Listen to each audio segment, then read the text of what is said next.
For weeks, I ignored the whispers floating through the vent in my apartment, dismissing them as mere figments of my imagination. But curiosity gnawed at me, and one night, with the dim glow of my phone as my only companion, I unscrewed the vent cover.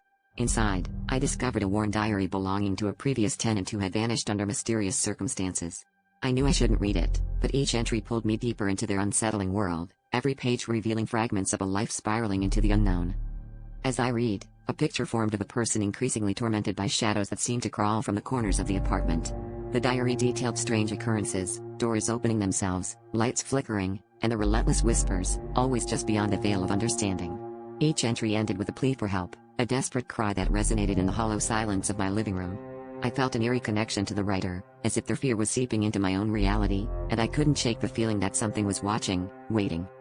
The diary took a darker turn in its final entries, describing an entity that emerged from the vent, a creature of smoke and shadow, with eyes that glowed like dying embers. The writer's words became increasingly frantic. They felt trapped in a nightmare that blurred the lines between waking and sleeping. They spoke of a night, much like the one I found myself in, when they summoned the courage to confront whatever hid within the walls. But their final entry was unfinished, trailing off into chilling silence. I closed the diary, my breath shallow, as the whispers began anew, surrounding me. The vent seemed to pulse with a life of its own, and the shadows stretched longer, darker. I felt an icy breath on the back of my neck, and I knew I had to leave, but my feet felt rooted to the spot.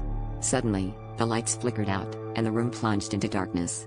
In that pitch-black void, I understood, whatever had taken them was here for me now, and there was no escaping the grip of the shadows.